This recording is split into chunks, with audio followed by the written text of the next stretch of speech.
ওয়া আহিব্বা লিন-নাসি মা তুহিব্বু লিনাফসিক তাকুন মুসলিমান। মানুষের জন্য ওটাই ভালোবাসো যেটা তুমি তোমার জন্য ভালোবাসো। তুমি তোমার জন্য কি চাও, তো অন্যের জন্য সেটাই চাও, তাহলে তুমি মুসলিম হতে পারবে। এই দুটো উপদেশের মধ্যে নবী করিম সাল্লাল্লাহু আলাইহি সাল্লাম আমাদেরকে সতর্ক করলেন, তুমি মুমিন হওয়ার জন্য যেমন ঈমান মজবুত হতে হবে, তোমার আকীদা বিশ্বাস মজবুত হইতে হবে, ইসলামী আকীদাগুলো মনে প্রাণে বিশ্বাস করতে হবে। ঠিক মুমিন হতে হলে তোমাকে আল্লাহর বান্দাদের হক আদায় করতে হবে। মুসলিম হতে হলে তোমাকে যেমন ইসলামের যে 5টি স্তম্ভ এবং ইসলামের যে ফরজগুলো আদায় করতে হবে, নামাজ, রোজা, হজ, যাকাত, কালিমা, এই মৌলিক ইসলামের এই 5টি স্তম্ভ এবং আরও যা ফরজ আছে ওগুলো যেমন আদায় করতে হবে, আল্লাহর বান্দাদের বিষয়ে আল্লাহ যে হক তোমার উপর আরোপ করেছেন সে হকগুলো আদায় করতে হবে যদি তুমি কি চাও, মুসলিম হতে চাও। দুটো বার্তার মধ্যে প্রথম বার্তায় বললেন মানুষ তোমার প্রতিবেশীর প্রতি তুমি কি সদাচরণ করো, তার খেয়াল রাখো। লাইসাল মুমিনু বিল্লাযী ইয়াশবাউ ওয়া জারুহু জাইউ। নবী করিম সাল্লাল্লাহু আলাইহি সাল্লাম বলেছেন ওই ব্যক্তি মুমিন নয়, মানে মুমিন নামের অধিকারী নয়, যে তৃপ্ত কিন্তু তার প্রতিবেশী ক্ষুধার্ত। আমি 2 বেলা 3 বেলা খেয়ে তৃপ্ত, আমার কোনো অভাব নেই, কিন্তু আমার প্রতিবেশীর খোঁজ নিলাম না, তার অসুস্থতা, একটু পাশে দাঁড়ানো দরকার, খোঁজ খবর নেওয়া দরকার, ডাক্তারের কাছে নেওয়ার কারণে তাহলে একটু নিয়ে যাই, ওষুধ এনে দেওয়ার কারণে একটু এনে দিই, বা আর্থিক সংকট আছে একটু কিছু হাদিয়া দিই।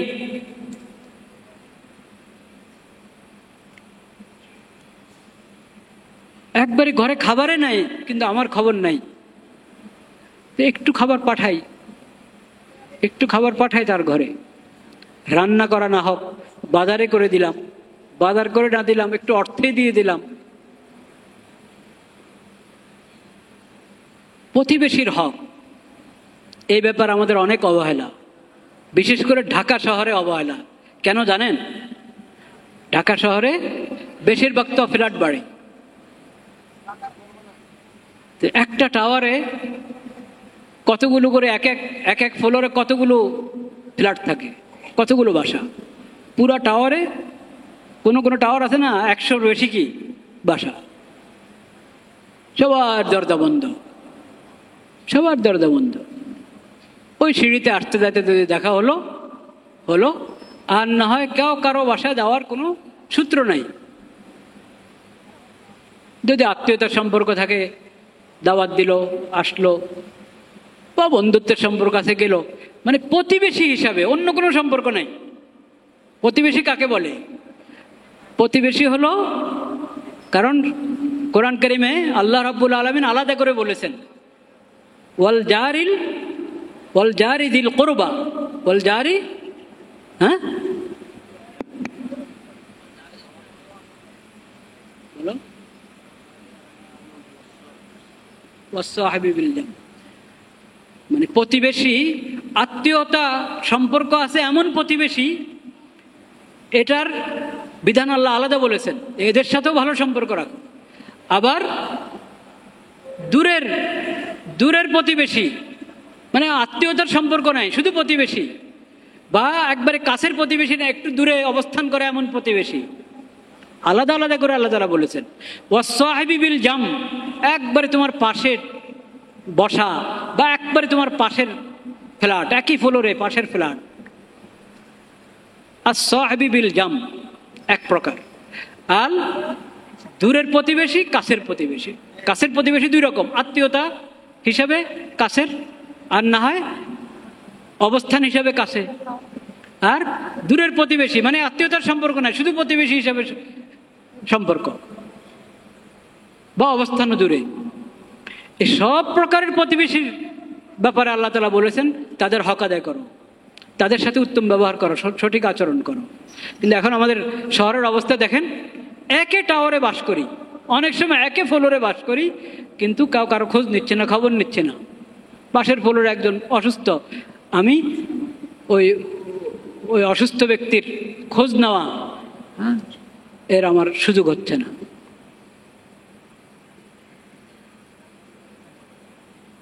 এমনি তো অসুস্থ ব্যক্তি প্রতিবেশী না, অসুস্থ ব্যক্তি তো যে কোনো অসুস্থ ব্যক্তিরই আমি সন্ধান পেলাম, খবর পেলাম, আমার সামর্থ্যে থাকলে তার খোঁজ খবর নেওয়া, তার সেবা যত্ন নেওয়া, এটা আমার দায়িত্ব। বিশেষ করে যদি জানি যে এ এমন রোগী যার খবর নেওয়ার কাউ নাই, যার পাশে দাঁড়ানোর কাউ নাই, তখন তো একবারই জরুরি হয়ে যায়।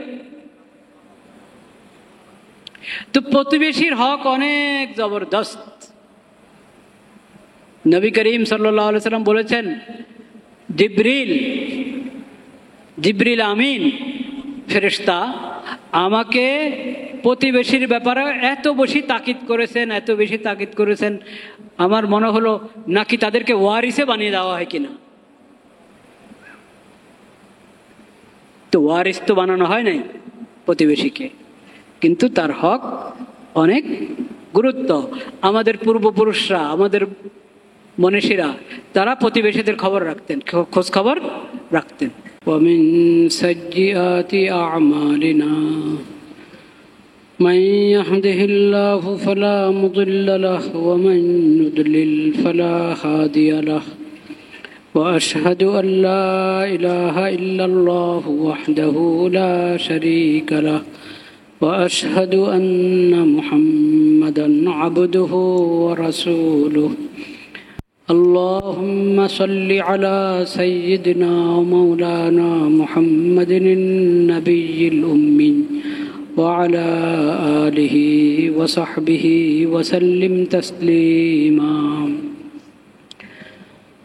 أما بعد فأعوذ بالله من الشيطان الرجيم بسم الله الرحمن الرحيم يا أيها الذين آمنوا اتقوا الله ولتنظر نفس ما قدمت لغد واتقوا الله إن الله خبير بما تعملون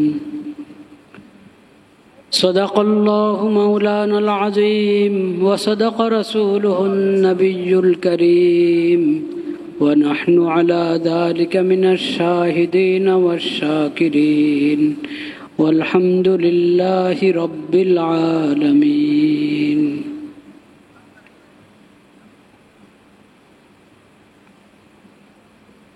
গত জুমায় একটি হাদিস পড়া হয়েছিল। হাদিসের প্রথম অংশে যেই নসিহত ছিল, উপদেশ ছিল নবী করিম সাল্লাল্লাহু আলাইহি ওয়াসাল্লামের, সেই বিষয়ে কিছু কথা হয়েছে। আজকে আমরা হাদিসের বাকি অংশ আলোচনা করব ইনশাআল্লাহ।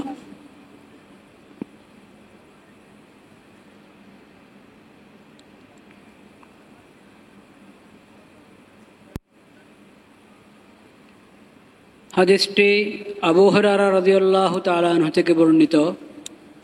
তিনি বলেন, নবী করিম সাল্লাল্লাহু আলাইহি ওয়াসাল্লাম বলেছেন, ইত্তাকিল মাহারিমা তাকুন আ'বাদান নাস ওয়ারযা বিমা কাসামাল্লাহু লাক তাকুন আগনান নাস ওয়া আহসিন ইলা জারিক তাকুন মুমিনা ওয়া আহিব্বা লিন নাসি মা তুহিব্বু লিনাফসিক তাকুন মুসলিমা ওয়ালা তুকসিরিজ যিহকা ফাইন্না কাসরাতাজ যিহকি তুমীতুল কলব। হাদিসটি মুসনাদে আহমদ, সুনানে ইবনে মাজাহ সহ হাদিসের অনেক কিতাবে আছে, তিরমিজি শরীফও আছে। প্রথম অংশতে আমরা আলোচনা করেছি ইত্তাকিল মাহারিমা তাকুন আ'বাদান নাস। যত কিছু হারাম ও সব কিছু থেকে বেঁচে থাকো, দূরে থাকো। হারাম কথা, হারাম কাজ, হারাম চিন্তা, হারাম বিশ্বাস, যত কিছু আল্লাহ হারাম করেছেন, যা কিছু আল্লাহ হারাম করেছেন, যত অবৈধ অন্যায়, এসব কিছু থেকে দূরে থাকো, বেঁচে থাকো। তখন আবেদান নাস, তাহলে তুমি সবচেয়ে বড় আবেদ হবে, আল্লাহর সবচেয়ে বড় ইবাদত গুজার বান্দা হবে তুমি।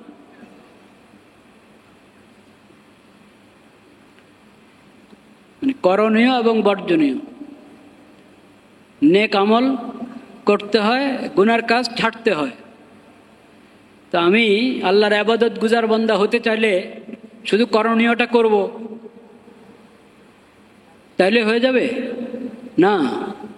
যেটা করণীয় সেটা করতে হবে, যেটা বর্জনীয় সেটা বর্জন করতে হবে, ছাড়তে হবে। যেটা নেক আমল করার মতো করব, নেক আমল করলে সওয়াব লেখা হবে আমল নামায়, নেক আমল লেখা হবে, নেকি লেখা হবে। খালি এক নেকি, শুধু এক নেকি লেখা হবে নাকি? একটি নেক আমলের জন্য কয়টি নেকি লেখা হয়? 10টি নেকি। এটা হলো আল্লাহর নিয়ম। মান জাআ বিল হাসানাতি ফালাহু আশরু আমসালিহা, যে কোনো একটি নেক আমল করবে আল্লাহ তাআলা তাকে এর সওয়াব দান করবেন 10 গুণ। এক নেকিতে 10 নেকি লেখা হচ্ছে। ওয়ামান জাআ বিস-সাইয়্যাতি ফালা ইউজজা ইল্লা মিসলাহা, আর যে গুনাহ করবে সেটা এক গুনাই লেখা হবে।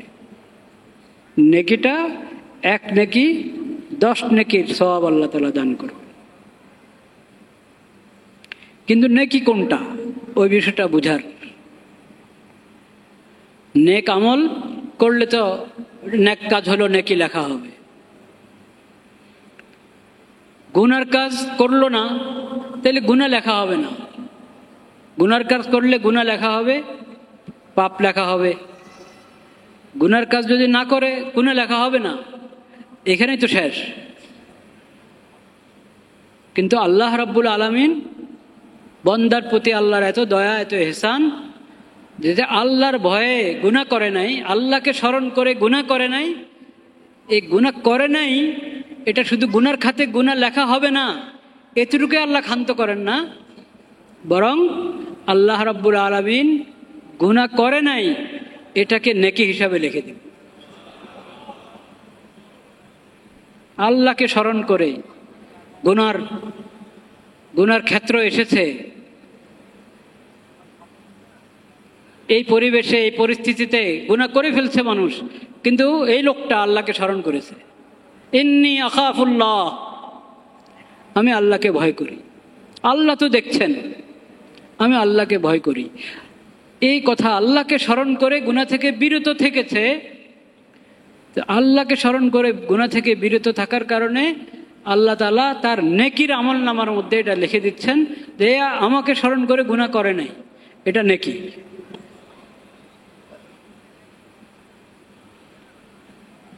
সেজন্য গুনাহ থেকে বেঁচে থাকা এটাই আপন জায়গায় একটা ইবাদত। নেক আমল করা যেমন ইবাদত, গুনাহ থেকে বেঁচে থাকাও কি ইবাদত। সেজন্য নবী করিম সাল্লাল্লাহু আলাইহি সাল্লাম হাদিসে আমাদেরকে এই বার্তায় দিয়েছেন, ইত্তাকিল মাহারিমা তাকুন আবাদান নাস। তুমি সকল হারাম থেকে বেঁচে থাকো, তাহলে তুমি সবচেয়ে বড় আবেদ হবে, ইবাদত গুজার বান্দা হবে। এজন্য শুধু নফল নামাজ বেশি পড়লাম, নেক আমল বেশি করলাম, শুধু এতে আবেদ হওয়া যায় না। আবেদ হইতে হলে ইবাদত যেমন বেশি করতে হয়, গুনার কাজও কি করতে হয়, ছাড়তে হয়। তাকওয়ার জিন্দেগি অবলম্বন করতে হয়, তাকওয়া অবলম্বন করা জরুরি। দ্বিতীয় উপদেশ নবী করিম সাল্লাল্লাহু আলাইহি সাল্লামের এই হাদিসের মধ্যে, ওয়ারযা বিমা কাসামাল্লাহু লাক তাকুন আগনান নাস। আল্লাহ তোমার কিসমতে যা রেখেছেন, তোমার ভাগে আল্লাহ যা রেখেছেন, ওটার উপর তুমি সন্তুষ্ট থাকো, তাহলে তুমি সবচেয়ে বড় ধনী হয়ে যাবে, সবচেয়ে বড় ধনী।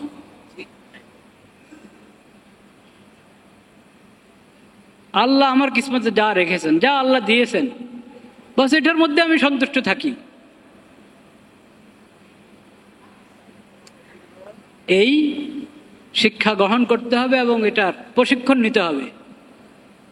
আল্লাহর ফায়সালার উপরে সন্তুষ্ট থাকা, আল্লাহ কিসমতে যা রেখেছেন, আমার ভাগে যা রেখেছেন, যা আমি পেয়েছি আলহামদুলিল্লাহ। এটা এত সহজ না, এটার জন্য ফিকির করতে হয়, মেহনত করতে হয়, আল্লাহর কাছে চাইতে হয় যে আল্লাহ এই তৌফিক আমাকে দান করেন, আমাকে এই তৌফিক দান করেন, আমি যাতে আপনার ফায়সালার উপরে সন্তুষ্ট থাকতে পারি এবং আপনি যা আমার কিসমতে রেখেছেন ওটার উপর আমি, ওটা পেয়ে আমি খুশ, আমি সন্তুষ্ট, আমি সৌভাগ্যবান। খালি আফসোস করতে থাকা, খালি আফসোস করতে থাকা যে আমার এই নাই, এই নাই, এই নাই, নাইয়ের তালিকা, নাইয়ের তালিকার তো শেষ আছে নাকি? আপনি যদি কি নাই এটা যদি আপনি লিখতে থাকেন, বলতে থাকেন, এটাই সারাদিন আলোচনা করতে থাকেন, তো ওই তালিকার তো কোনো শেষ নেই। দুনিয়ার সবচেয়ে বড় ধনাঢ্য ব্যক্তি, সেও যদি নাইয়ের তালিকাতে যায় তো শেষ আছে নাকি নাইয়ের তালিকা? নাইয়ের তালিকার কোনো শেষ নেই। কখনো এটা দেখতে নাই জাগতিক বিষয়, দুনিয়ার বিষয় আমার কি নাই ওই তালিকার দিকে তাকাবেন না কখনো। কি আছে ওই তালিকার দিকে তাকান, কি আছে, আল্লাহ কি দান করেছেন। যে সবচেয়ে বড় ফকির, সবচেয়ে বেশি অভাবী, সে যদি তালিকা করা শুরু করে তার কি আছে, তাইলে কয় পৃষ্ঠা লাগবে লিখতে? হ্যাঁ, বলে তো কয়েক ভলিউম হয়ে যাবে। একবারে অভাবী ব্যক্তি সে যদি শুরু করে তার কি আছে, আল্লাহ তাকে কি দান করেছেন, যদি কয়েক ভলিউম হবে। কিন্তু ভাবতে তো হবে, আমরা তো ভাবতে জানি না। আল্লাহ চোখের নেয়ামত দান করেছেন, যে অন্ধ না, অন্ধ মানুষের সংখ্যা বেশি না দৃষ্টিশক্তি আছে এমন মানুষের সংখ্যা বেশি? তো দেখেন, চিন্তা করেন, এটার কথাই চিন্তা করেন। কানে শুনে এমন মানুষের সংখ্যা বেশি না শুনে না এমন মানুষের সংখ্যা বেশি? তো এখন আমি যদি এটা চিন্তা করি, আমার কান সচল, চোখ সচল, আমার দেমাগ সচল, ব্রেন সচল, আমার হার্ট কাজ করে, কিডনি কাজ করে, এরকম আপনি আপনার 3.5 হাত বডির মধ্যে চিন্তা করা শুরু করেন। 3.5 হাত বডির মধ্যে যদি চিন্তা করি তাহলে তালিকা করতে পারবো আমি? সম্ভব না তালিকা করা।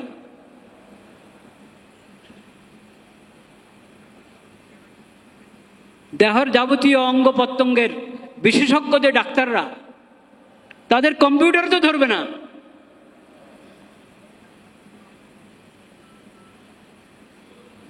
কিন্তু এগুলোকে আমরা নেয়ামত মনে করি না। সবারই তো চোখ আছে, সবারই তো কান আছে, এগুলো তো স্বাভাবিক, আমি মানুষ হিসাবে তো এগুলো থাকবেই। পুরা আমার 3.5 হাত বডির মধ্যে আল্লাহর যত নেয়ামত আছে, লাখো নেয়ামত, সব এক কথা শেষ। এগুলো তো স্বাভাবিক বিষয়। তা আমি শুকরগুজার বান্দা হওয়া সম্ভব? কখনো সম্ভব না। আমি ফকিরই থাকবো।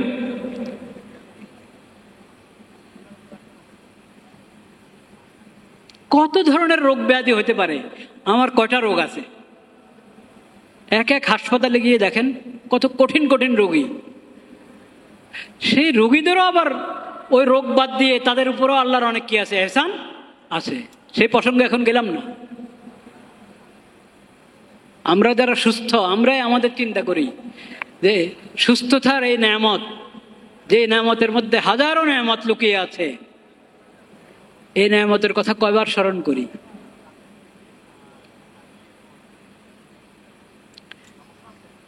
তো কখনো অভাব অনটনের তালিকা না করি ভাই, কি আছে, কি আল্লাহ দিয়েছেন ওটার দিকে তাকাই, তাইলে আল্লাহ শুকর আদায় করা সম্ভব হবে এবং আমি সন্তুষ্ট থাকতে পারবো, ভালো থাকতে পারবো। নতুবা সবচেয়ে বড় ধনাঢ্য হলো আমি অভাবী হব, যদি নাইয়ের তালিকা করতে থাকি, কি নাই ওটার তালিকা যদি বানাইতে থাকি দিনরাত, তাহলে দুনিয়ার সবচেয়ে বড় ধনাঢ্য হলো আমি কি? অভাবী।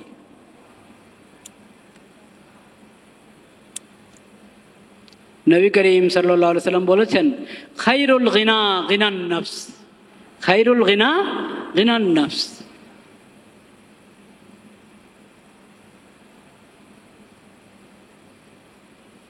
আমি দিল থেকে যদি ধনী হতে পারি তো সেটাই হলো আসল ধনী হওয়া। সেটা হলো কি? আসল ধনী হওয়া, যদি দিল থেকে ধনী হতে পারি। আমার দিলের মধ্যে যদি 14 ধরনের অভাব, ওইটা নিয়ে আমি দিনরাত পেরেশান, তাহলে আমি কখনো ধনী হতে পারবো না। ইরজা বিমা কাসামাল্লাহু লাক তাকুন আগনান নাস। আল্লাহ তোমাকে যা দান করেছেন ওটার উপরে সন্তুষ্ট থাকো। তুমি দেখো না, তোমার চেয়ে আরো খারাপ অবস্থার কত লাখো মানুষ।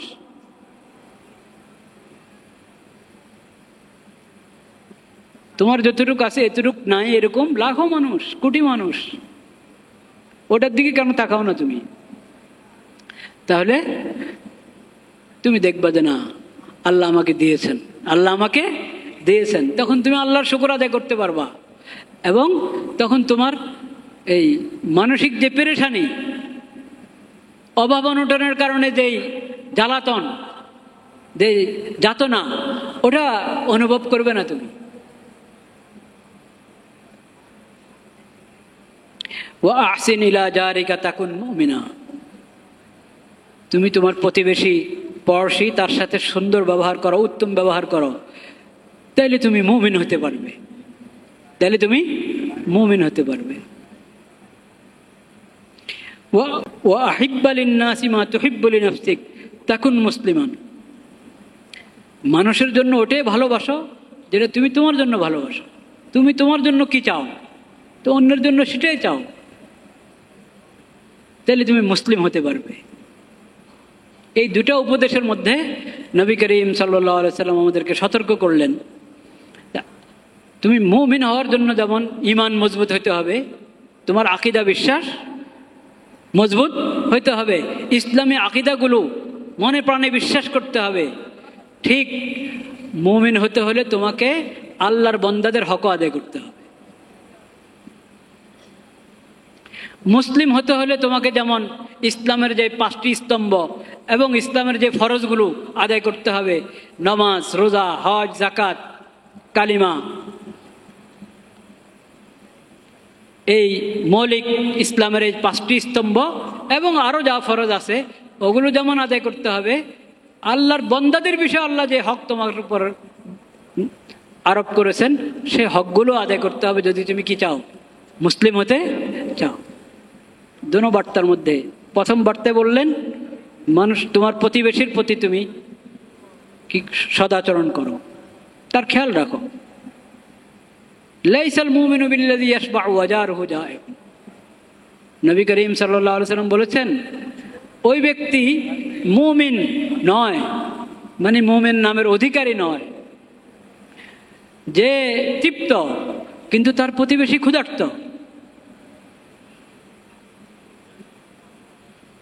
আমি 2 বেলা 3 বেলা খেয়ে তৃপ্ত, আমার কোনো অভাব নেই, কিন্তু আমার প্রতিবেশীর খোঁজ নিলাম না, তার অসুস্থতা, একটু পাশে দাঁড়ানো দরকার, খোঁজ খবর নেওয়া দরকার, ডাক্তার কাছে নেওয়ার কারণে তাহলে একটু নিয়ে যাই, ওষুধ এনে দেওয়ার কারণে একটু এনে দিই, বা আর্থিক সংকট আছে একটু কিছু হাদিয়া দিই।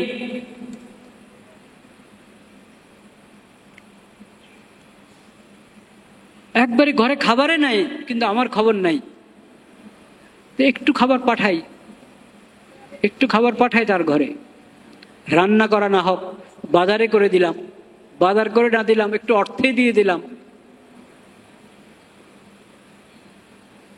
প্রতিবেশীর হক, এই ব্যাপার আমাদের অনেক অবহেলা, বিশেষ করে ঢাকা শহরে অবহেলা।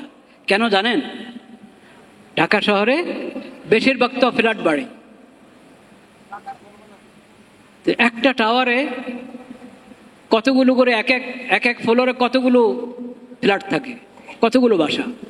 পুরা টাওয়ারে কোনো কোনো টাওয়ার আছে না 100-র বেশি কি বাসা, সবার দরজা বন্ধ, সবার দরজা বন্ধ। ওই সিঁড়িতে আসতে যাইতে যদি দেখা হলো হলো, আর না হয় কেউ কারো বাসায় যাওয়ার কোনো সূত্র নাই। যদি আত্মীয়তার সম্পর্ক থাকে দাওয়াত দিল, আসলো, বা বন্ধুত্বের সম্পর্ক আছে গেল, মানে প্রতিবেশী হিসাবে, অন্য কোনো সম্পর্ক নাই। প্রতিবেশী কাকে বলে? প্রতিবেশী হলো, কারণ কোরআন কারিমে আল্লাহ রাব্বুল আলামিন আলাদা করে বলেছেন, ওয়াল জারি দিল কুরবা, ওয়াল জারি, হ্যাঁ বলো,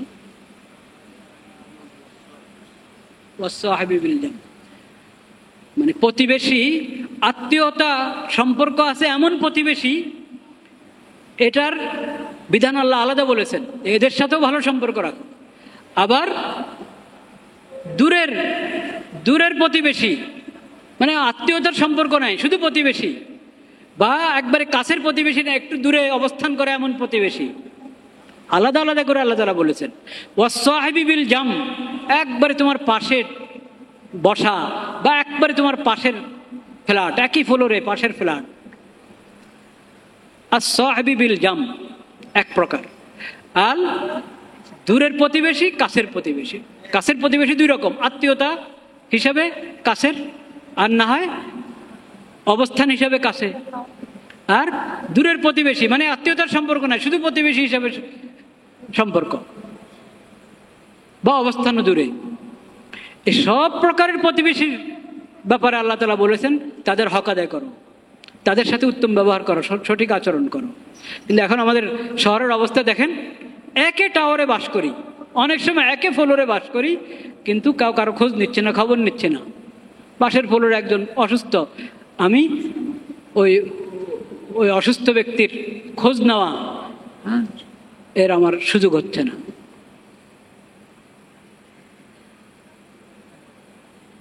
এমনি তো অসুস্থ ব্যক্তি প্রতিবেশী না, অসুস্থ ব্যক্তি তো যে কোনো অসুস্থ ব্যক্তিরই আমি সন্ধান পেলাম, খবর পেলাম, আমার সামর্থ্যে থাকলে তার খোঁজ খবর নেওয়া, তার সেবা যত্ন নেওয়া, এটা আমার দায়িত্ব। বিশেষ করে যদি জানি যে এ এমন রোগী যার খবর নেওয়ার কাউ নাই, যার পাশে দাঁড়ানোর কাউ নাই, তখন তো একবারই জরুরি হয়ে যায়। তো প্রতিবেশীর হক অনেক জবরদস্ত। নবী করিম সাল্লাল্লাহু আলাইহি সাল্লাম বলেছেন, জিবরিল আমিন ফেরেশতা আমাকে প্রতিবেশীর ব্যাপারে এত বেশি তাকিদ করেছেন, আমার মনে হলো নাকি তাদেরকে ওয়ারিসে বানিয়ে দেওয়া হয় কিনা। তো ওয়ারিস তো বানানো হয় নাই প্রতিবেশীকে, কিন্তু তার হক অনেক গুরুত্ব।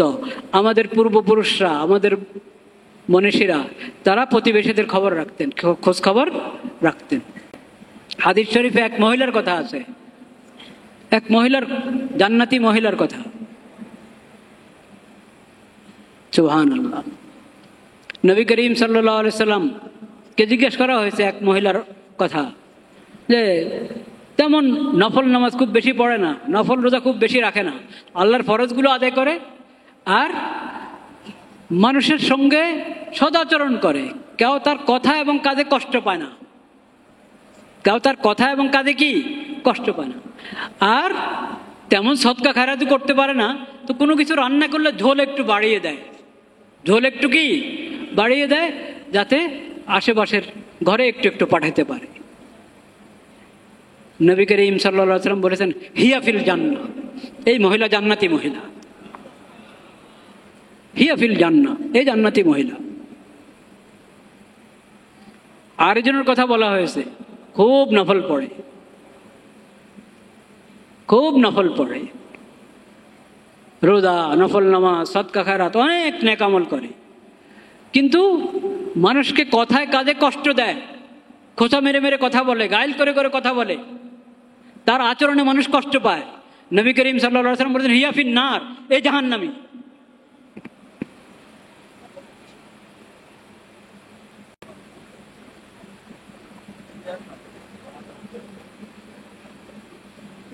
লা ইলাহা ইল্লাল্লাহ, লা ইলাহা ইল্লাল্লাহ।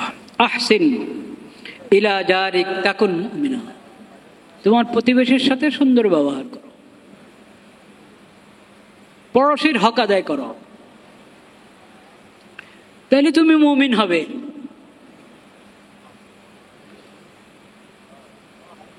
শুধু ঈমান এনেছ, এরপরে খামোশ, বাস ভেবেছ যে আকীদাগুলো ঠিক করলেই মুমিন উপাধির তুমি যোগ্য হয়ে যাবে। না, আকীদা তো ঠিক করতে হবে। আকীদা ঠিক করা ছাড়া দুনিয়ার সব নেক আমল কোনো কাজে আসবে না, কোনো কাজে আসবে না। ওটা তো এক নম্বর। আকীদা, বিশ্বাস, ইসলামী আকীদাগুলো যথাযথ বোঝা, অনুধাবন করা এবং মনে প্রাণে বিশ্বাস করা। কিন্তু এরপরে তোমার দায়িত্ব আছে, ঈমানের হক আদায় করতে হবে। তো ঈমানের কিছু দাবি আছে না, তো ঈমানের দাবিগুলো পূরণ করো। ঈমানের একটা দাবি হলো প্রতিবেশীর হক আদায় করো, তাহলে তুমি মুমিন নামের যোগ্য হবে। ওয়া আহিব্বা লিন-নাস মা তুহিব্বু লিনাফসিক তাকুন মুসলিমান। ইসলাম কিসের নাম? রোজা, যাকাত, হজ, নামাজ, এক নম্বরে নামাজ, কালিমা,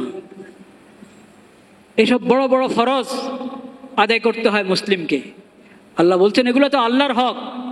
এই ফরজগুলো তুমি যেমন আদায় করতে হবে, আল্লাহর বন্দাদের সাথে সম্পৃক্ত, আল্লাহর মাখলুকের সাথে সম্পৃক্ত আল্লাহ যে সমস্ত বিধান তোমাকে দিয়েছেন সেগুলো পালন করো, তাহলে তুমি মুসলিম নামের অধিকার হবে। ওগুলোর মধ্যে একটা কি? অন্যের জন্য, নিজের জন্য যেটা তুমি ভালোবাসো, অন্যের জন্য সেটা কি করবে? ভালোবাসবে। নিজের জন্য যেটা ভালোবাসো না, পছন্দ করো না, এটা অন্যের জন্য কি করবে না? ভালোবাসবে। কাউকে কিছু দান করতে চাচ্ছ, তো একবারে তালাশ করে সবচেয়ে নিম্নমানের যেটা তোমার কাছে আছে সেটা দান করবা? হ্যাঁ, তোমাকে যদি কেউ এরকম হাদিয়া দেওয়ার সময় হাদিয়া দেয়, তোমার কাছে কেমন লাগবে? আর কিছু খুঁজে পায় নাই, আর কিছু খুঁজে পায় নাই, রাস্তা থেকে উঠে নিয়ে আসছে। হ্যাঁ, তা আরেকজনকে দেওয়ার সময় তুমি তো এটা পছন্দ করবে না যে তোমার সঙ্গে এমন আচরণ করা হোক। তুমি সফরে গিয়েছো, তোমার ছেলেটা অসুস্থ হয়েছে, তোমার প্রতিবেশী খোঁজ নেয় নাই, তুমি কষ্ট পাবে না? কষ্ট পাবে। তাহলে তুমি তার সাথে কি আচরণ করবা? সে সফরে গিয়েছে, তার ছেলেটা অসুস্থ, তুমিও খোঁজ নিলে না, তো কেমন হলো? তুমি নিজের জন্য যেমন আচরণ পছন্দ করো, আরেকজনের সাথে সে আচরণ করো। নিজের জন্য যে কল্যাণ কামনা করো, আরেকজনের জন্য সে কল্যাণ কামনা করো। নিজের জন্য যে ক্ষতিটা, যে অকল্যাণ, যে ক্ষতি তুমি চাও না, আরেকজনের জন্য সেটা কিভাবে কামনা করবো? আরেকজনের যাতে এই পেরেশানি না হয়, এই মুসিবত না হয়, সেটা তুমি কামনা করো। নিজের জন্য যেটা অপছন্দ, অন্যের জন্য সেটা অপছন্দ। নিজের জন্য যেটা পছন্দ, অন্যের জন্য সেটা পছন্দ। এটা হলো ঈমানের দাবি, ইসলামের দাবি। তো নবী করিম সাল্লাল্লাহু আলাইহি ওয়াসাল্লাম বলছেন, তুমি ইসলামের মধ্যে যে ফরজগুলো আল্লাহর হকের সাথে সম্পৃক্ত, ওগুলো যেমন আদায় করছো, বন্দার হকের সাথে সম্পৃক্ত যে ফরজগুলো, এই ফরজগুলো আদায় করো, তাহলে তোমার ইসলাম পুরো হবে, তখন তুমি মুসলিম নামের অধিকারী হবে। ওই হাদিস তো আপনারা সবাই জানেন, শুনেছেন, আল মুসলিম মান সালিম আল মুসলিমুনা মিন লিসানিহি ওয়া ইয়াদিহি। মুসলিমকে, প্রকৃত মুসলিম ওই ব্যক্তি যার হাত থেকে এবং জবান থেকে মানুষ নিরাপদে থাকে, সে মুসলিম। ওয়ালা তুকসিরিজ যিহকা ফাইন্না কাসরাতাজ যিহকি তুমিতুল কলব। এই হাদিসের শেষ উপদেশ, ওয়ালা তুকসিরিজ যিহকা ফাইন্না কাসরাতাজ যিহকি তুমিতুল কলব। বেশি হাসবে না, বেশি হাসবে না। খালি হাসি তামাশার মজলিস, কোথাও আড্ডা জমলে বাস হাসি ঠাট্টা, ঘন্টাকে ঘন্টা চলে যায়। ঘরে মজলিস জমে, হ্যাঁ, দোকানে মজলিস জমে, আড্ডার তো এখন কত জায়গায় আছে, আড্ডার জন্য একত্র হয়ে যায়, আড্ডা মারতে হয়। হ্যাঁ, আড্ডা মারার জন্য একত্র হয় না মানুষ?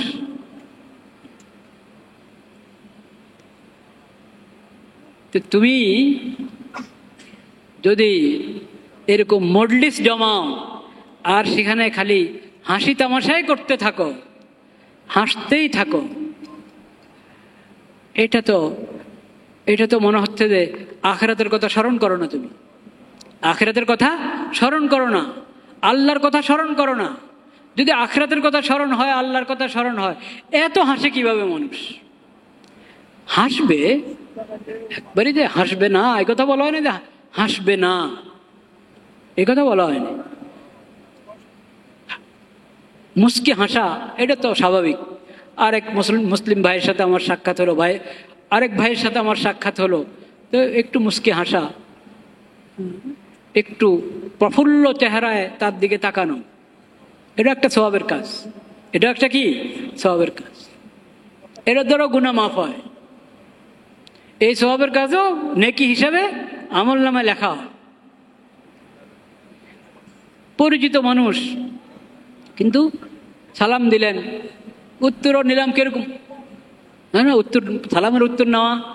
আজকাল আমাদের সালাম দিতেও বড় বখিলি, সালামের উত্তর দিতেও কি বখিলি।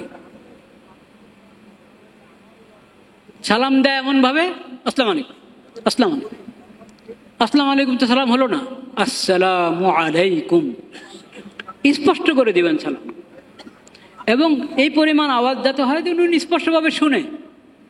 কেউ আছে তার সালাম মুখের দিকে যদি তাকায় থাকেন আপনি, তো বুঝবেন যে ঠোঁট নড়েছে, হয়তো সালামে দিয়েছে।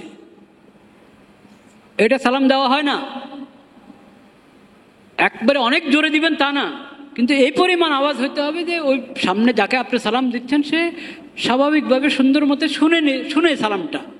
ঠিক উত্তরের ক্ষেত্রেও খালি চোখের ইশারায় উত্তর দিয়ে দিবেন, হাতের ইশারায় উত্তর দিয়ে দিবেন না। আল্লাহ আপনাকে বাকশক্তি দান করেছেন, আপনি কেন হাতের ইশারায় উত্তর দিবেন? হাতের ইশারায় উত্তর দিবে যার বাকশক্তি নাই সে। আপনি জবানে উত্তর দেন, হাতের ইশারা করলেন, ওটা কোনো হাতের ইশারা জবাবের অংশ না। এটা অনেকের অভ্যাস হয়ে গেছে, করে ওয়ালাইকুম আসসালাম, কমপক্ষে এতটুকু ওয়ালাইকুম আসসালাম। আর একটু বাড়ায় বললে আরো ভালো, ওয়ালাইকুম আসসালাম ওয়া রাহমাতুল্লাহি ওয়া বারাকাতুহু। আর না কমপক্ষে ওয়ালাইকুম আসসালাম এতটুকু বলি। সালাম দেওয়া সুন্নত, উত্তর দেওয়া ওয়াজিব। তো দিল, আমি শুনে দিলাম না, উত্তর দিলেও খালি ঠোঁট নাড়ালাম আর ইশারা করলাম, এটা সহি কথা না। আর যাকে চিনি তাকে সালাম দিই, যাকে চিনি না তাকে সালাম দি না, এটা ভুল। আসসালামু আলা মান আরাফতা ওয়া মান লাম তারিফ। যাকে চিনো তাকেও সালাম দাও, যাকে চিনো না তাকেও কি সালাম দাও। নবী করিম সাল্লাল্লাহু আলাইহি ওয়াসাল্লামের ইরশাদ, নবী করিম সাল্লাল্লাহু আলাইহি ওয়াসাল্লাম বলেছেন আসসালামু আলা মান আরাফতা ওয়া মান লাম তারিফ। এটা ঈমানের শাখা, ঈমানের ৭৭ শাখার একটি শাখা। ইসলামের মুসলিম হিসাবে আমার যত দায়িত্ব, একজন মুসলিমের ইসলামের দাবি হিসাবে আমার উপর যে সমস্ত কাজ বর্তায়, সেগুলোর মধ্যে একটা হলো সালাম। বেশি বেশি সালাম দেওয়া, যাকে চিনবো তাকেও সালাম দিব, যাকে চিনি না তাকেও সালাম দিব। পরিচয় আছে পরিচয় নাই সালাম দিব।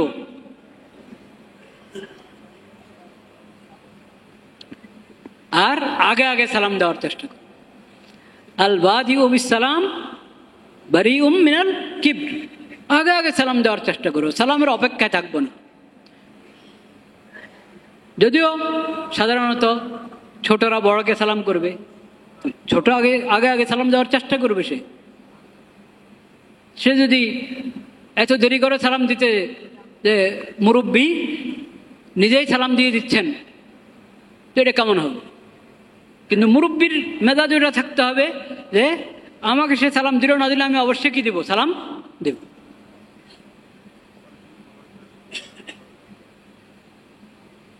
আগে আগে সালাম দেওয়ার চেষ্টা করা এবং বেশি বেশি সালাম দেওয়া, পরিচয় আছে নাই সর্বাবস্থা সালাম দেওয়া, আর স্পষ্ট করে সালাম দেওয়া, শুদ্ধ এবং স্পষ্ট করে সালাম। এটার আমরা খেয়াল রাখবো। সালামের কথাটা এসেছে কোথায়, কি জন্য আসলো? লা ইলাহা ইল্লাল্লাহ। আচ্ছা, যাই হোক, তাই সালাম এটা ওই যে বললাম না যে ইমানের শাখা নিয়ে আমরা আলোচনা করবো ইনশাআল্লাহ। আল্লাহ কি কি ফরজ করেছেন, আল্লাহ কি কি হারাম করেছেন, ধারাবাহিক আল্লাহ যদি তৌফিক দেন আস্তে আস্তে আলোচনা হবে ইনশাআল্লাহ, শুরু হবে। এই হাদিসটা যেহেতু গত মজলিসে এসেছিল, গত জুমায়, সেজন্য এটা শেষ করলাম। শেষ কথা বলেছেন নবী করিম সাল্লাল্লাহু আলাইহি সাল্লাম, বেশি হাসবে না, বেশি হাসবে না। কারণ যদি অনেক বেশি হাসতে থাকো তাহলে তোমার অন্তর মরে যাবে, অন্তর মরে যাবে। হাসলা কিন্তু সাথেই তোমার মনে আসতে হবে, আরে এখন তো হাসছি, আমার কবরের জিন্দেগি কেমন হবে, ওটা কি ওখানে কবরে হাসতে পারবো? তো হাসরের জিন্দেগিটা কেমন হবে, ওখানেও তো হাসতে পারবো না, ওখানে খালি কাঁদতেই হবে? যদি কবরের জিন্দেগি এমন বানাচ্ছি যে কবরে কাঁদতে হয়, হাসরে কাঁদতে হয়, তো আমি তো হাসার কে? তাহলে তো হাসার অধিকার নাই আমার। কবরের কথা স্মরণ করো, আখিরাতের কথা স্মরণ করো, তাহলে হাসিটা কমবে। অতিরিক্ত হাসা, বিনা প্রয়োজনে হাসা, আরেকটা হলো উপহাস করে, অন্যের উপর উপহাস করে হাসা, ওটা তো হারাম। ওটা তো কি হারাম। আল্লাহ তাআলা আমাদেরকে হেফাজত করেন। ওয়া আখিরু দাওয়ানা আলহামদুলিল্লাহি রাব্বিল আলামিন।